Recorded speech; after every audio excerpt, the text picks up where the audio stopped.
The 10th scholar knee is a really interesting point and actually contains a really interesting break to a proper body lock.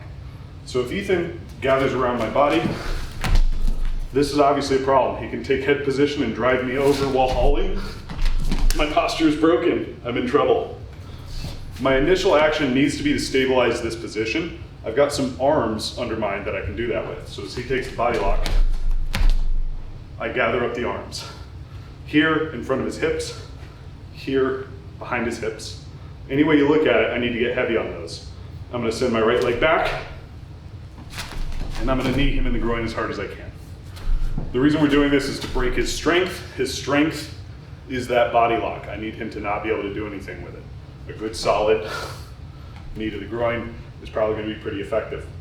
Ethan, however, is a competent player. So as he takes this body lock, gained through progressive loss of position on my part, as I begin to take my setup, he knows it's coming. When I bring this leg back and start throwing,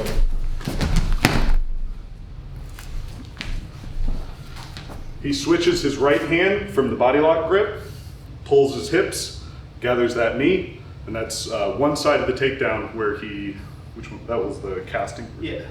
That was a casting version where he brings it across his body, picks that leg up, and drives my arm across. He could also do a gambarola version. So from the same lockup.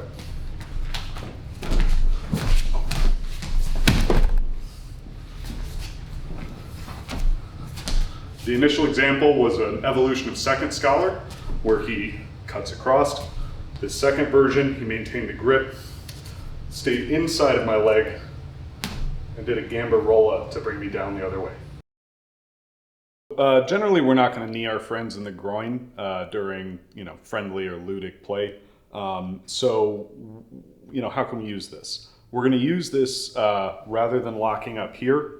We're going to use this as a concept that in modern wrestling is called the double whizzer. It's a way of dealing with a body lock like this.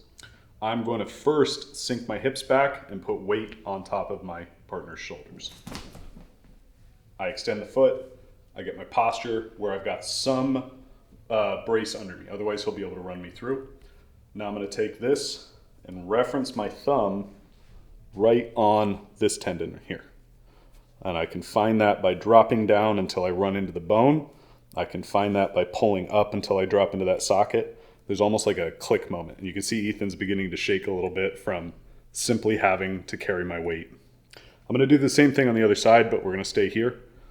What I want to do is cut my hands towards each other and push them to the center of his stomach. And at the same time, I'm going to work to bring his two elbows together. Looks like this. What this serves to do, if you can get a rear shot, what this serves to do is bring his elbows together, flaring his hands outward. At the same time, I sink my mass onto his shoulders. His hands should go out to either side of me, and we have this break. Right? Break to the grip. I can maintain this here. If I'm smaller, I may actually need to take my hands and push his hips away in order to affect this grip break. But any way you look at it, I should wind up here.